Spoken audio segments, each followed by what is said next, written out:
Welcome to Sideline Sanity with me, Michele Tafoya, sponsored by Legacy Precious Metals. There's never been a better time to invest in precious metals. Go to legacypminvestments.com, legacypminvestments.com. We are grateful for their sponsorship. They are the ones that I work with. Speaking of work, there's one woman who's out of her career that she spent 39 years working at as a nurse.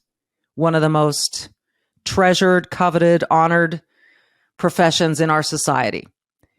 And she was forced out, not because she ever did anything wrong medically, not because she abused a patient, not because she talked back to a surgeon, not because she administered the wrong medicine, not for any of that. She was ousted from her job in Texas, College Station to be precise, because she would not check a box on an online course. She would not check a box that said that she acknowledged her own implicit bias. She would not check that box. She asked people, why do I need to check this box? Is this really a fireable offense? I read the coursework, but I refuse to tell you that I have implicit bias. I refuse to tell you and check a box that says I accept that I'm inherently racist. I refuse to do that. That's not me. That's not who I am. This is really what you're going to fire me for. And they said yes. And now she's working with an organization that is trying to fight back against things like this. Nurses are so valuable. We don't need less of them. We need more of them. I should say we don't need fewer of them. We need more of them. But you get the idea. They are valuable. They are the ones that get you through most of your delivery if you're pregnant. Your doctor comes in and, finishes the job, but it's the nurses. They are the ones who get you ready for surgery and take care of you post-op. They are the ones that take care of your ailing family members who are in the ICU. Nurses are amazing humans who get into the field because they want to help people. And by not checking a box, this nurse of 39 years was terminated. She's still in College Station, Texas. She wrote a piece in the Wall Street Journal entitled "Implicit Bias Training Cost Me My Nursing Job." She joins us next. For nearly 3 decades, she's reported the action from the sidelines. She started very young. She's covered the NBA, NFL, Olympics, and the college football and basketball national championships. And now, during these insane times in our world, Michele Tafoya thinks we need a serious dose of sanity. This is Sideline Sanity with your host, one of the sanest people on planet Earth, Michele Tafoya. So Laura L. Morgan, I guess Laura Morgan, is my guest. Laura, how important is that L to you, that middle initial? Not terribly at all. I read your piece in the Wall Street Journal and I was furious. I'd like to sort of start with what made you want to go into the practice of medicine to begin with and become a nurse? Well, first of all, Michele, it's such an honor to be here, and I appreciate you having nurses on your show that are willing to talk about the things that are happening in the healthcare industry. And I got into this business long before any of the things with woke ideologies are happening right now. And it was just something that, as all of us as nurses, were drawn to do, because certainly back when I started, you weren't in it for the money. And it's nice that we have our wages up now, but that does tend to attract people that are more in it for the money they can make rather than kind of the mission of taking care of people and trying to make your mark on society in a positive way. But I got in it for the same reason that all of my peers did. We just wanted to make things better. I've always had great experiences with nurses. There's always an exception to that, right, in every field. But for the most part, it's the nurses that get you through all the stuff at the hospital. Whether it was delivering a baby or whatever, a shoulder surgery, the nurses were the ones that were there to keep your spirits up and make you feel better. And so here we are, 39 years into your career? Do I have the number right? You do. And I would have made 40 had I made it to July. Well, but other people had other plans. So what happened? What was your first inkling that there was an issue of having to take some sort of class that really, I think in most people's opinion, doesn't have to do with caring for humans? It has absolutely nothing to do with caring for humans, and that's part of the objection to it. But luckily, I was someone who was more educated about some of the things that are going on with curricula in school, things happening at the academic level, and then just things happening in society, which all magically started happening around the summer of 2020. Yeah. And so at my former employer, I was a clinical educator. And so we were informed of when the new classes would come out. And I'm sure the other nurses you've talked to and you may be familiar with, we got to do stuff every year that has to do with, hey, follow the HIPAA law. And here's who to call if you suspect fraud, waste, or abuse. And, wash your hands and things like that. Well, and so in that list of courses that was being put out to all employees of the organization in September of 2021, there was one stuck right in the middle, and it was titled Overcoming Unconscious Bias. And so with what I already knew about diversity, equity, and inclusion initiatives, that really caught my eye. So I went in to look at it right away. And when you say you went in to look at it, what did you do? What was your first step?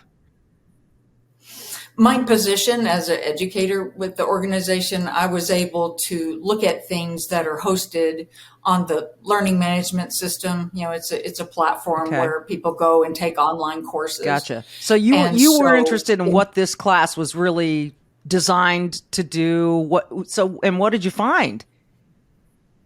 Well, I wanted to know what it was all about, because I know that the concept of implicit bias, it's sometimes called, or unconscious bias, it says that certain groups of people are guilty of racial discrimination and prejudice against other groups of people, and simply by virtue of their skin color or their race, but they're just somehow unaware of it.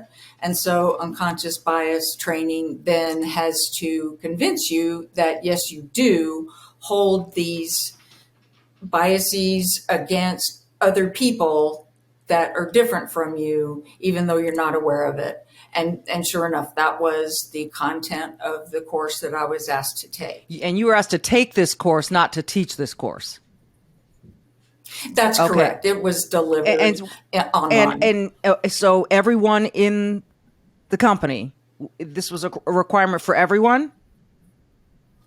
It was a requirement for everyone. And because they bundled it in with the things that federal law says that healthcare organizations have to show their people have completed every year, like the compliance and safety and things, then because it was bundled in with that, it was an absolute requirement and a condition of employment.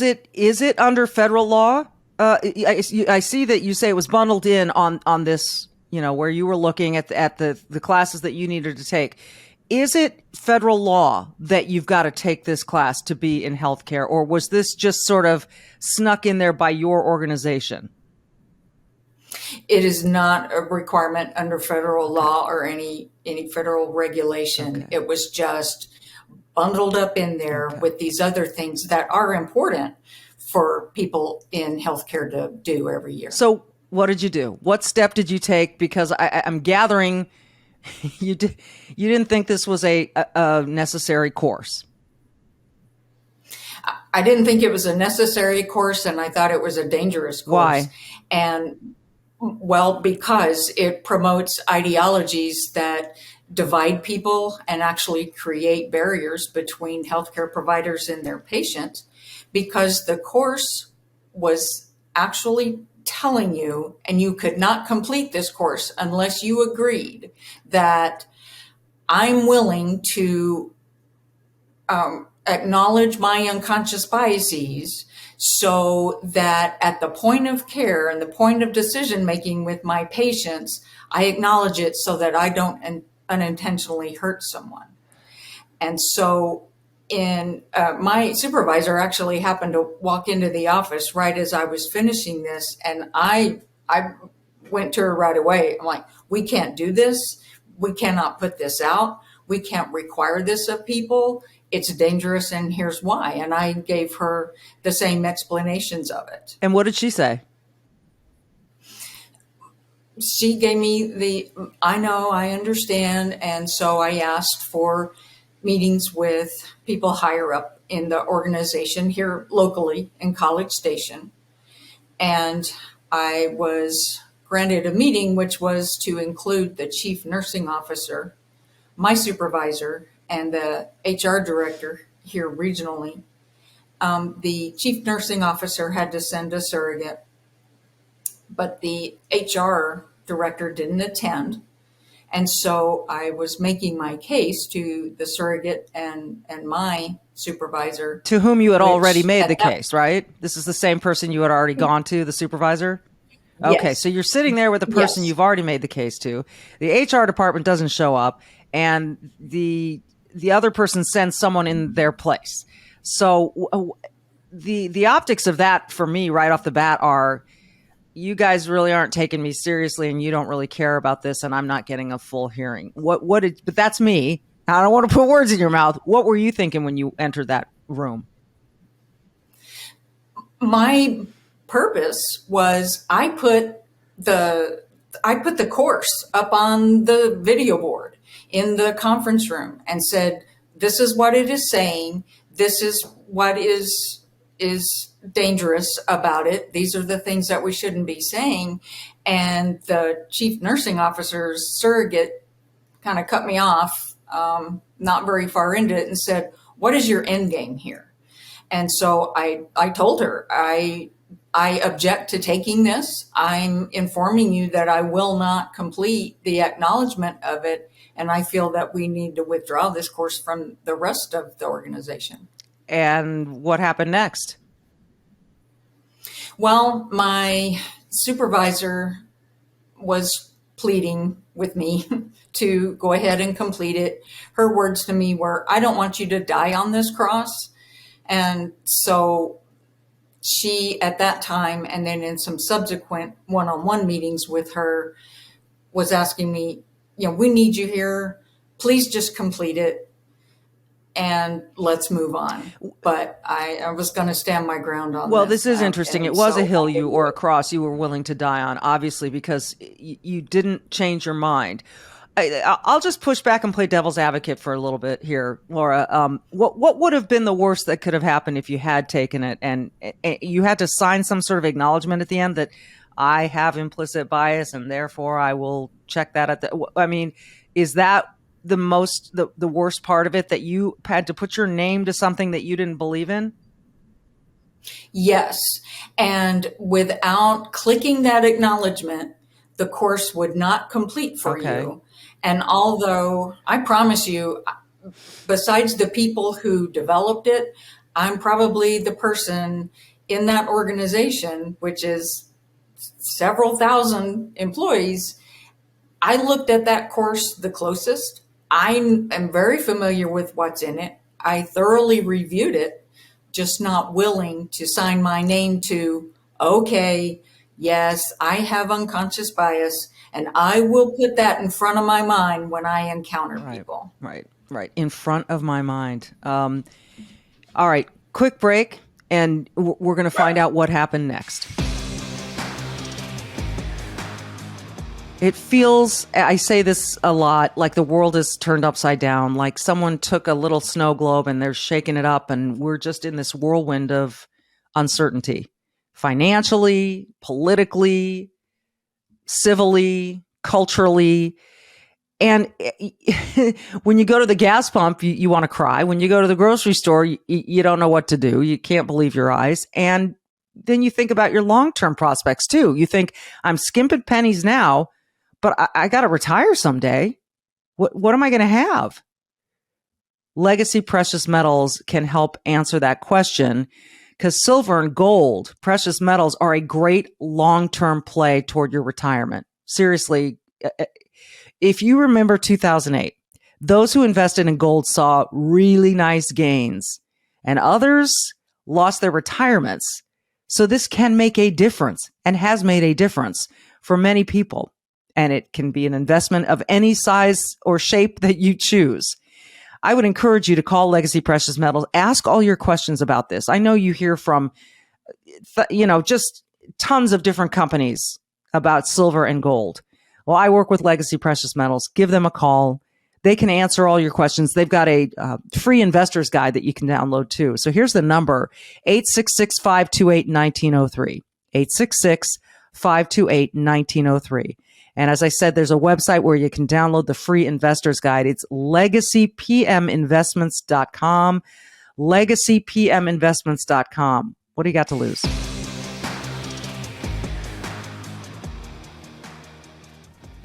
So a reminder that the title of Laura's piece in the Wall Street Journal op-ed section was "Implicit Bias Training Cost Me My Nursing Job." So the fact that you would not complete the course and tick the little box that says, "I acknowledge my implicit bias," basically saying, "Hey, I'm a racist even though I didn't know it." That's, to me, it's just, look, there is bias in so many directions from all people. It's crazy. It is crazy. If I were to say, let's take your patient load for a week. Let's take photos of every patient you see for 1 week and let's put them on the wall and have a bunch of people sit and look at the photos. They would come up with stories about every person just based on the way that they look, whether it's skin color, whether it's hair color, whether it's the way that they dress. People just make assumptions. I don't know if it's human nature. I don't know if it's right or wrong. It's probably not great, but it's what we do. So to suggest that the most important thing that you do in this course is check off this box that says, and I'm assuming, was this course strictly about race? It was strictly about the whole idea and concepts of implicit bias, and implicit bias and its close buddy anti-racism. It has been declaring that the entire healthcare system is systemically racist and the biases must be rooted out. So they have to educate that out of us.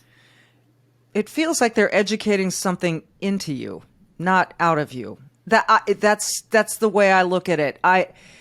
It clearly was a hill you were willing to die on. Why was it so important to you, Laura? My objection to being mandated to take this unconscious bias training is that the material in it is intended to tell healthcare providers what to think, not how to think.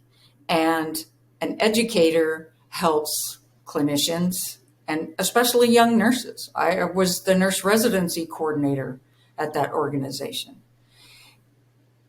We need to be able to tell them how to think and to develop critical thinking skills, not critical race theory skills. And so I'm not willing to sign my name onto that, because being able to help other clinicians and young nurses develop those skills that help them make important clinical decisions is what's most important. Was anyone else standing with you in this, or was it you against the world? It was me against the world. A couple of my colleagues, and they still support me. Every one of them, my close friends that I had when I worked there, are still my close friends now. But they were, Laura, I can't do this. I got to have my job. And so they clicked the button. A couple of other of them said, I thought some of the stuff in that course sounded a little weird, but, I mean, I did just like I do with all the other ones, and okay, click, Yeah, click, next yeah. page, next page. Come on, I got to get this done. I have taken some of those as well as requirements for my past employment, where you go through and you're reading the thing and you click next and you agree here and all that kind of thing. I would have a very tough time clicking that button as well, having somebody who designed a course through a computer screen and a mouse have me say something about myself that I don't believe is true. And I think that the other side would say to you and I, would say to you and me, you still don't get it. You still don't get that you have that implicit bias, and you're just not willing to admit it.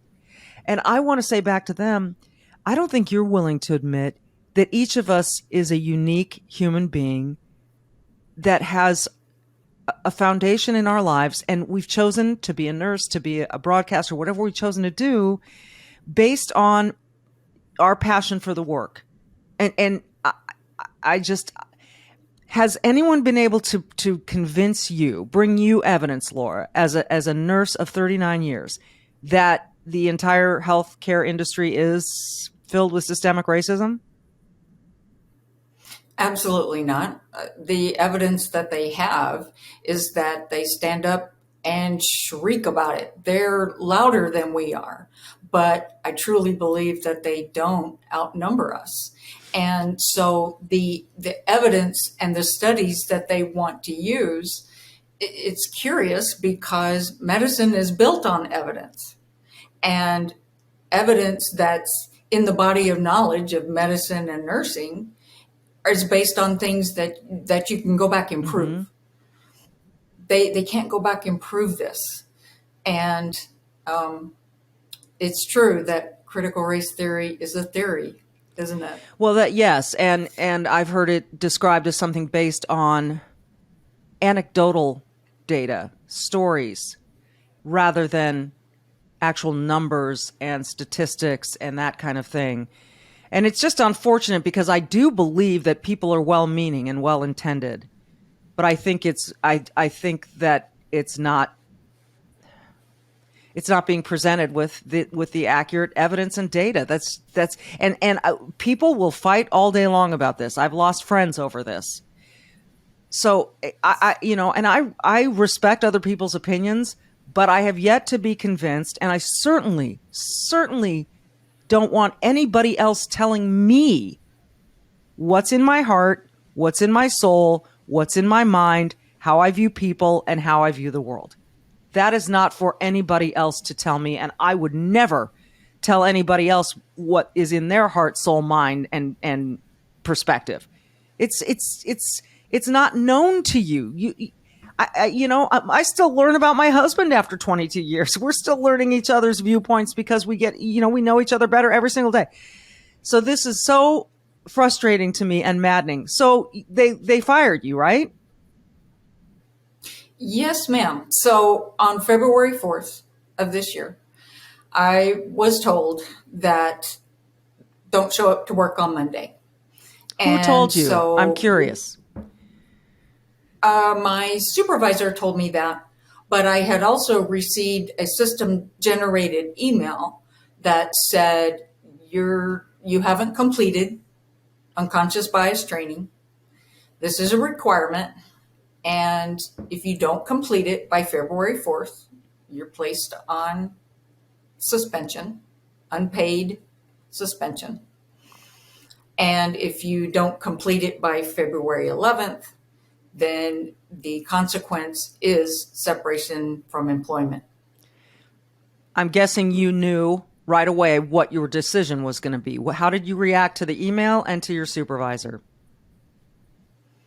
Well, I saved the email and I told my supervisor, no, okay, I won't come to work on Monday. I went home. I was on a week of unpaid leave. She said, also, I'd had a conversation with the HR director here locally in College Station. And she said, all you got to do is complete that course. Then you can come back to work. No harm, no foul. Everything's okay. And so I was continuing to ask her, I need to speak with someone in human resources at the corporate level to tell me why not clicking this button, even though I have thoroughly reviewed the course, I've made my case for why I don't want to take it, is a terminable offense. And she did not arrange that meeting, did not get me back an answer to that question. Her response was to put me in touch with the Chief Diversity, Equity, and Inclusion Officer in Dallas. And did you have that meeting? I did. I had asked to come in to the College Station Office of Human Resources to meet with her because they had put the meeting on, an online platform. I didn't want to do that because I didn't want to risk there being some technical issue. Right. And sure enough, there was. And so, we had to go straight to the phone with it. But I did ask her the question about, is this a required training under any kind of regulation, under the Joint Commission standards or anything like that? She told me it was not a Joint Commission requirement. It was a requirement under the Affordable Care Act. The Affordable Care Act was passed quite some time ago, before 2020. Yes. And now suddenly this course is a part of that? Have you discovered, is that actually true? Do you know, or are you you're taking her word for it? Oh, I haven't been able to make the connection, and I didn't take her word for it at all. And so you were terminated. I think the way that you just presented that, clicking a button, I've read the whole thing. I've reviewed the course. I don't want to click the damn button. You're going to get rid of my 39 years of experience because I will not click this button. And furthermore, how many of the other people clicking that button don't believe they don't believe what they're clicking. They're just clicking the damn button to keep their jobs. So what the hell is the difference? Excuse my language, Laura, but it's so insane to me. And all right, so you end up being terminated. Where are you now? What are you doing now? Well, I had some time on my hands after February 11th. So I just began looking for any kind of help I could get. I contacted 5 lawyers in 4 different cities here in Texas. No one would help. The only one who would actually speak with me charged me $500 to tell me, Texas, it's an at-will employment state. They can let you go for any reason at any time. Sorry. So I kept looking, and I heard about Color Us United from another podcast. I went and I looked at the site, was looking around at some of their other links, and they had a link to the Project on Fair Representation. And so I looked at their page and I said, this is not exactly the perfect fit, but I've got nothing else to go on here. I'm going to contact them. I put in my story and my contact information, and within 10 minutes, I had an email saying, call me, I want to talk to you. And so the person I spoke with told me about this new startup called Do No Harm. They're just getting ready to launch, and I think you're a good fit for them. I'm going to get you in touch with their executive director. And I did speak with her. It's Christina Rasmussen, our executive director at Do No Harm, which was founded by Dr. Stanley Goldfarb. And they have been helping me ever since. And what is Do No Harm? What does the organization do? Sure. Do No Harm is a network of key stakeholders who want to protect healthcare from radical ideologies that are infiltrating the industry. And they come to us by way of academia and things that are just detrimental to the healthcare field because it it asks healthcare providers to look at patients through an ideological lens rather than a clinical one. So, Do No Harm advocates for people who want to protect healthcare in that way, or for students who are dealing with wokeness on campus, and that's rampant, as you know. Healthcare providers, doctors, nurses who are in organizations that are dealing with situations like mine. And so what do you do for them now? I am the program manager, and I'm proud to say I'm actually the first full-time employee from Do No Harm. We have more now, but it it just took off so wonderfully, and from people like you who have been willing to give us a platform to tell everybody what's going on. I am absolutely grateful to the Wall Street Journal for writing this and for everyone who helped with the editing and the whole What's thing. been the reaction to that? I mean, And that, talk about a platform, the Wall Street Journal op-ed page. And the fact that here I am sitting in Minnesota, you're down there in Texas, in College Station, and you were able to reach this broad of an audience. What's the response been since the Wall Street Journal story? the response has been great. And, you know, you have comments under op-eds Yeah. like that. We the online version launched on September 30th, and then is the October 1st and 2nd issue. And we were the number 2 op-ed underneath a Supreme Court piece, but we had about 1,000 more comments on our piece than the Supreme Court Wow. piece, and ended up with a total of, last time I looked, it was about 2,600 comments, which were overwhelmingly positive. People saying, thank you. Yes, I know this is happening. I object to it too. Thank you for being willing to speak up. And then, you know, the haters are going to Yeah. hate, and they Yeah. do. So, you know, I don't engage those people. There's nothing you can do to engage them. I think you're familiar with what happens when you're unintentionally in a situation like that, and they come back at you, and there's nothing you're going to do to change their No. mind. We want to focus our attention on the people who need our help to fight back against stuff like this. So your typical day consists of, besides doing podcast appearances, what do you do now? That's not the typical day,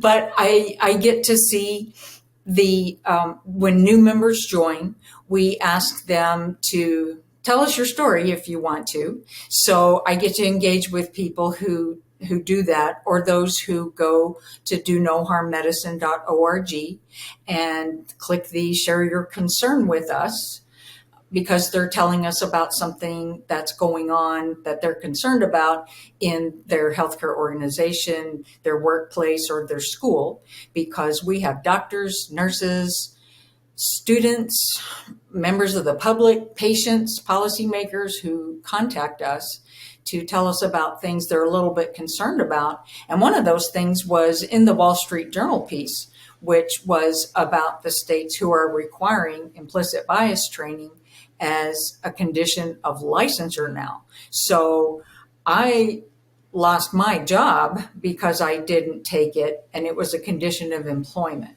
But now we have states who are requiring doctors, nurses, sometimes both, and in the case of Michigan, every licensed professional to take implicit bias training as a condition of licensure. Well, no license, no job, no career. What do you do with that? Can it, I'm of two minds here. I'm thinking, well, okay, is it really as harmful as we think? I think it is, but I think people are going to go through those courses and kind of do what probably a lot of your colleagues did, which is just click the button, whether or not they agree with it, what they're clicking to. And so can you say to yourself, well, it's not really that harmful, Or do you have to say, we got to stop this at all costs? Where does, I'm guessing this Do No Harm organization that you are a big part of wants to stop this. That is what we're here for. And I'm going to speak from the nurse's perspective and talk about Kentucky for a sec. The Kentucky Board of Nursing is directing nurses to the Kentucky Nurses Association, which is under the American Nurses Association, to a required course now. If you're a nurse in Kentucky, you can't get a license or renew your license until you take their implicit bias training, which the Kentucky Nurses Association course is one that's approved. And so I took this course. And this particular presentation has a graphic that shows the intersection between systemic racism and white supremacy, that is the driver of systemic and structural racism. You can see that graphic at donoharmmedicine.org and go to the commentary section. I urge everybody to do that. And further on in the course, the nurses are told that white privilege is a covert form of racism and that their implicit biases place their patients in jeopardy. And I'm quoting here, Michele, their implicit biases kills and contributes to modern day lynchings in the workplace. This is visible on our website, and it's the most inflammatory and divisive thing I've ever seen put out, with accredited hours for nursing continuing education by a nursing organization that is supposed to be an advocate. And the language and the concepts just have no place at all in nursing. So what can you do when you find an event or an instance like this in Kentucky? What can be done? We've actually heard from a couple of Kentucky nurses. They're not happy. And so at Do No Harm, part of what we do with advocacy for people who have problems like this, we're in contact with legislators. People need to contact their state lawmakers and let them know, hey, we don't like this. We don't approve of this. And just yesterday, because we've had such great response to the Wall Street Journal piece, we put up a piece that says, hey, are you forced to take implicit bias training? Here's some things you might want to do. And we give people 7 tips on what they might do about that. And that does include contacting their state lawmakers and just letting them know that they're upset about it and that they want it to stop. What might be the effect, do you think, of nurses walking off the job in a place like Kentucky if there were enough of them to say, we got to walk, this is not, we don't approve, we don't believe in this ideology, this is not data driven, this is telling us we're something that we're not. The language, to me, what it does is it actual lynchings that took place in this country were horrific. This notion that these are modern day lynchings, it makes me sick. And I just wonder if there's power in walking off the job as a group. Is that ever something that you would advocate?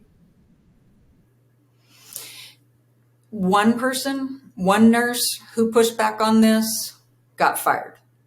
That's me. So we need some numbers, and we need to unite in this. And unfortunately, some people are just still oblivious, uneducated to it, depending on where they get their news or what podcasts they're listening to. They're also afraid of being called a racist, because I'm sure that right. that anyone, if you had a group of nurses who got together and said, no, we're not going to sign this, we don't believe this, they would be called racists. And that is it's the worst thing to be called. It's awful. And again, it's sort of this power that people have over you when they call you a racist. It needs to be fought back against. To just call people racist because they disagree with a concept. Again, this is not a data-driven thing. They can claim that it is. I see data that tells me otherwise. And so, I just feel as though, again, there's that fear. And people, I just want to go to my job. I just need to make my money. I want my benefits. I just want to work. And so that I want to take care of people. Yeah, I want to take care of people. I want to take care of my family. I want to bring home a paycheck. I want to be a nurse. I'm going to check the box. I'm going to click the box because this is not worth it to me. But I agree with you that that language is terrible. That language is terrible. It is. Can I just tell you that in this course, the Kentucky course, and this is in our blog post on Do No Harm Medicine as well. As the person is saying those words, modern day lynchings in the workplace, she is standing in front of a screen that shows an old picture of a large burning cross and a line of Ku Klux Klan members in front of it as she's speaking those words. It's hideous. And you and I know the data, and that's why we appreciate so much that you give us the chance to be able to get that word out there, because people have to go educate themselves on this so that they understand. Anti-racism doesn't mean you're not racist. That's not what they're trying to tell us with that.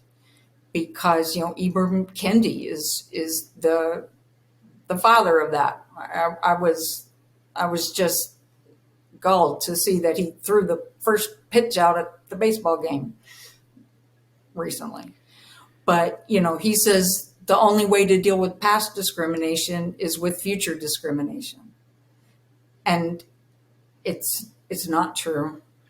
It's so divisive. It's so hurtful. It's so painful. There's been so much progress that's been made, and we've made progress continually over the course of the life of this country, which is still a fairly young country. And everyone wants to make progress, but they don't want to do it by segregating. They don't want to do it by calling people names. They don't want to do it by fighting discrimination with discrimination. It's so divisive and ugly and wrong. And I think people are really tired of it, but I feel for people in this industry like yours who are left with very little choice, that they are being required to check a box that says, hey, guess what? Yeah, I didn't really know it until I read this, but I do have implicit biases, and I promise to keep that at the front of my mind while I do this work. And again, I would argue that there are people who are going to check that box that are checking it just to check a box, just to move along with their day. So the fact that you think this is educating people or making them aware or making something better, I don't know where you get that. It's that old phrase of, well, just tick the box. And you're just ticking the box. I applaud you for not checking the box. I think what you've done is so brave, and we need more courage. And I'm all about promoting that, Laura. I encourage people to read the article at the Wall Street Journal, Implicit Bias Training Cost Me My Nursing Job. And again, the website is it donoharm.org, or is there more? DoNoHarmMedicine.org. Do No Harm Medicine .org. DoNoHarmMedicine.org.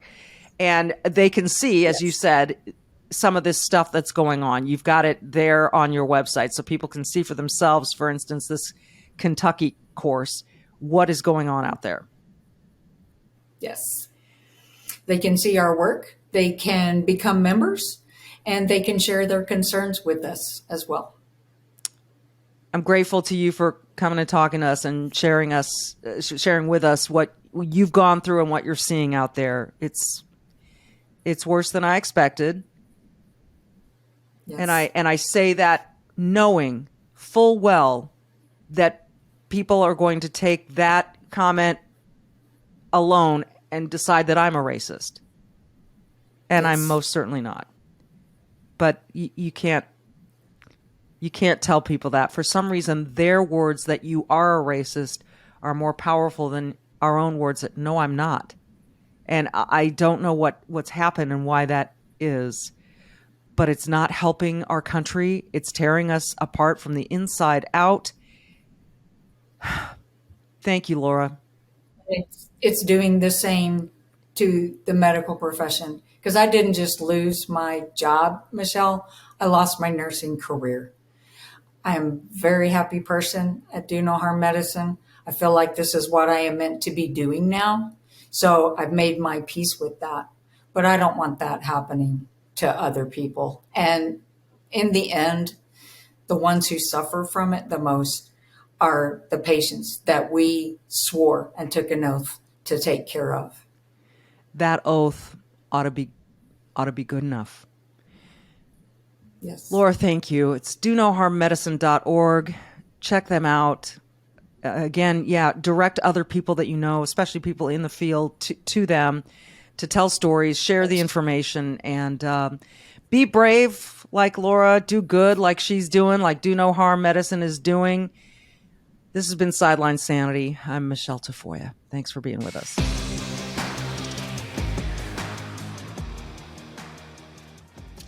Well, Sideline Sanity, we are very proud to be sponsored by Legacy Precious Metals, and we're joined by Charles Thorngren, the CEO of Legacy Precious Metals. Charles, we are hearing now that this is not transitional inflation. This is not a bump in the road. This inflation is going to be here a while. What does that tell you? That's the scary thing. I think, economies and such like that, they can deal with small jars. We have a unique situation. We had a Fed that waited much too long to react to the situation, calling inflation transitory for a year when everyone knew it wasn't. But more importantly than that, coming out now saying, this is going to be here. This is long term. This is not short term. We're going to have elevated rates for the long term. And why that gets really scary is that means the cost of doing business is going to be elevated for years, which means the cost of goods are going to be elevated for years, which means if companies can't make enough money, they will go out of business. This is why we hear some of your bigger companies already talking about layoffs. So it's a unique situation. The Fed found themselves in a very bad place, and they reacted way too slow. And this is why we're at where we're at. So if I'm an investor, then why do I want gold and silver in my portfolio? What will that do for me? That's a great question, and that's a question we get a lot. And really, what gold and silver do, they act as the hedge against the dollar weakness. They act as a hedge against the other markets. And we know that the Dow and all of your markets, all your indices are pulling back, right? That's not the issue. It's not what's already happened. It's what's yet to come. And that's where we need to prepare. So depending on who you listen to and the research that you do, there are case studies that are saying expect to see another 20 to 25% pullback in your equities markets based on interest rates and loans, and the bond markets, they're suffering as well. No one's going out to buy bonds knowing that they're going to be an increased return on them in 3 months. It makes no sense. So that leaves you in a position of what to do with your money and how to protect yourself. This is where gold and silver come in. This is why we say this is a long-term play. You buy it, you forget about it, let it do its job. And its job is to go up over time as the dollar gets weaker, as the purchasing power gets less. Gold and silver increase. It protects that purchasing power. And that's the great thing about it. And there's your bottom line, and why you need to call Legacy Precious Metals or go download their investor's guide at legacypreciousmetals.com. Charles, it's always good to talk to you because these are nerve-wracking times for people. It's just the fact of the matter is, as we were told by the Fed chair, there's going to be some pain. So if people know that they've got something solid sitting in their investment portfolio, I think they're going to feel a little bit better, right? Absolutely. And we, when we look at the actions that have happened just recently, I mean, the Fed has taken a very unique stance, and they've done something very extraordinary. 3/4 of a basis points raises months in a row. That's one of the largest raises you've ever seen in the Fed through the history of the Fed. And it's not just once. One time is shocking.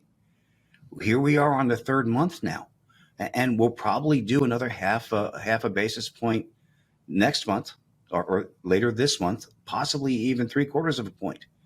So when you look at that and you say that number is going to grow to where the Fed interest rates will be about 5%, unheard of. That means the interest rate to you and I, if that's what banks pay to borrow money, we're going to see, credit cards will probably be over 28, 30% again. You're going to see home loans coming in 9, 10, possibly even 11%. And it's a scary time. And this is why we say, okay, know that it's coming. Don't be afraid. You now are aware, so now you can protect yourself. And that's what we help people do.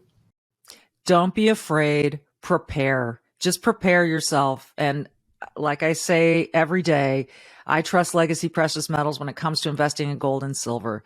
So go to legacypminvestments.com, legacypminvestments.com. Charles and his group can answer any and all of your questions. Charles, thank you so much. My pleasure as always.